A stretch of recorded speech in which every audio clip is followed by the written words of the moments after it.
Rhoda Moore Crawford and Marissa Dalrymple Philibert and Abaka Fitzheadley among new state ministers. Member of Parliament for Manchester Central, Rhoda Moore Crawford, former House Speaker Marissa Dalrymple Philibert, and Senator Abaka Fitzheadley are among the new state ministers named by Prime Minister Dr. Andrew Holness. Crawford will serve in Education, Skills, Youth and Information Ministry, Dalrymple Philibert at Justice and Constitutional Affairs, and Fitzheadley in the Office of the Prime Minister. The list of 13 junior ministers were released on Friday. In the meantime, the Office of the Prime Minister has announced that Senator Marlon Margon is to be appointed Parliamentary Secretary in the Ministry of Education, Skills and Youth and Information. They were sworn in by the Governor-General Sir Patrick Allen at 1 p.m. on that day. Llewellyn demits office after 17 years, Claudette Thompson to act as DPP. Director of Public Prosecutions DPP Paula Llewellyn officially demits office on Friday after 17 years in the post, marking the end of the distinguished 41-year career in public service. Senior Deputy Director of Public Prosecutions Claudette Thompson will assume the role in an acting capacity effective Monday, September 22nd. In a farewell statement, Llewellyn reflects on her tenure, describing her time in office as a privilege and a meaningful journey of service. Throughout my 41 years of public service, I have been privileged to have not only given service above myself to the public at the highest level, but I have worked with and mentored a host of fine professionals in my ODPP family, she stated. Llewellyn expressed gratitude to law enforcement agencies, members of the judiciary, court staff, reporters, the Department of Correctional Services, the Ministry of Justice, other government entities, as well as international partners and prosecuting colleagues across the Caribbean. She also thanked the wider public, including her church, former schoolmates and colleagues at both the public and private bar for their support and prayers. It has been an honor and privilege to live my passion and to facilitate the transformation of the Office of the Director of Public Prosecutions into the premier prosecuting agency in the Caribbean with the capacity to prosecute complex cases and appear at every level of courts, she added. Llewellyn's official work email will remain active for the next 3 weeks to assist with the transition. She encouraged stakeholders to extend the same support and professionalism to Thompson as she takes up her acting role. Thompson can be reached at claudette.thompson@dpp.gov.jm or via CUG at 876-579-8653. Prime Minister Holness defends his cabinet. Prime Minister Dr. Andrew Holness has defended his cabinet, pointing out that renewal is a process. This in response to comments that the new cabinet is comprised of mainly the same persons who held the same portfolios in the previous administration. At the swearing-in ceremony for the cabinet ministers on Wednesday, Dr. Holness had noted that this third term is about succession and transition planning because some of the current cabinet ministers indicated their intention to exit politics soon. This prompted many to question why there aren't many new appointees. The Prime Minister responded to those concerns during the swearing-in ceremony for the state ministers. Many of the 13 ministers appointed today are new to the role. Dr. Holness noted that the cabinet ministers have years of experience and a wealth of knowledge which they will pass on to the next generation of leaders. The Prime Minister cited programs, projects and reform initiatives which are critical stages and require stability to reach completion. He said the portfolio holders have committed to ensuring an orderly transition. Continuity is the scaffolding upon which progress is built. When we formed the new cabinet earlier this week, I heard voices saying, "Where are the fresh faces? Where is the renewal?" I want to say plainly, renewal is not an event. It is a process.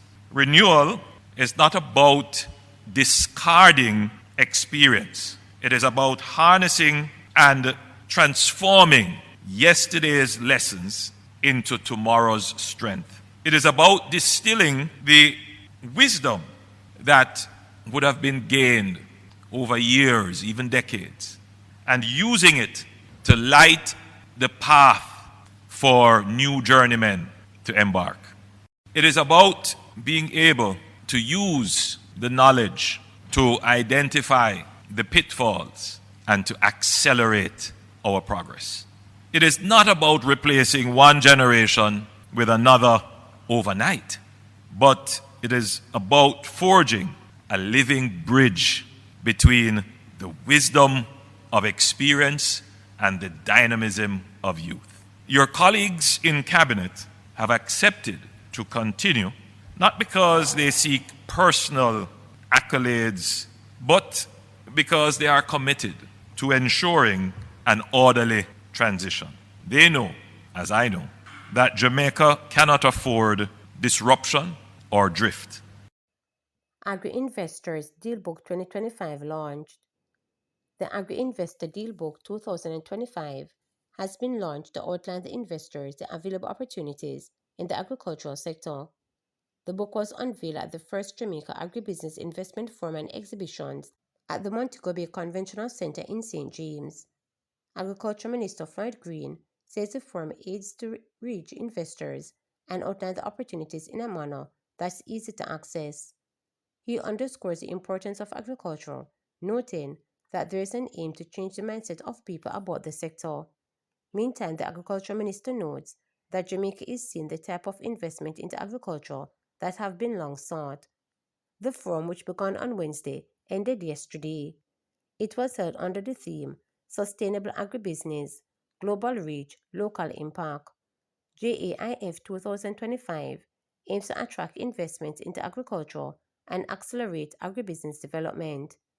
It also seeks to promote food security and sustainable agribusiness, highlight climate-smart technologies, foster collaboration, and facilitate export expansion and market access. So, one, yesterday we would have launched our deal book. It was one of the set targets for this forum that people who come to this event would be able to leave with a practical guide that shows you structured investment ready opportunities across crops, livestock, fisheries, agro-processes. Tells you a little bit about what you will take to invest, what would the returns on those investments look like, where are the opportunities in terms of land for you to make those investments, and who could do those hand-holding services to marshal you through those investments. And for us, this is about changing the mindset around agriculture, changing how we approach agriculture and fisheries. Because I think we all know for far too long, we've spoken of agriculture and fisheries like it's a fall back on profession. Like you can't do anything, so we're going to do some agriculture. No. Some of our biggest companies are agricultural-based companies. Some of the biggest companies in the world are agriculture and fisheries-based companies. So we are changing that conversation. And we started changing that conversation under our new phase of food strategy, which focuses on food security, agribusiness development, climate-smart technology, and export expansion. And you will see how all of that ties into what we're doing here. In fact, if you look at last year and you look at the profile of the major investments that Jamaica saw, they were agricultural-related investment. I could speak about Caribbean Broilers Group and their $15 billion investment in the nest, bringing in the first air-chilled facility in this region. Or I could speak about the Jamaica Broilers Group, $8 million US investment in LNG to ensure that what they do more efficiently. I think we are truly now on the cusp of really recognizing and realizing the true potential of our agricultural sector. But the only way that can happen is if the government takes a targeted approach to catalyze those investments. And that is why we are here. Benches return to Water Square after refurbishment. Benches have returned to Water Square in Falmouth, Trelawney after being removed for refurbishment.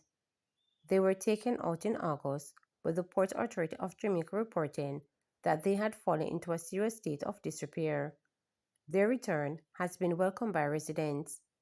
People have become accustomed to sitting on them, a void was created by their removal. Now things are back to normal, and we welcome them back, said Council for the Falmouth Division, Garrett Wilkinson. The return comes amid preparations for the unveiling of the statue of legendary Jamaican sprinter and Trelawney native Usain Bolt, as well as the upcoming peak cruise season in October. To subscribe, like, share, and click the notification bell for daily updates.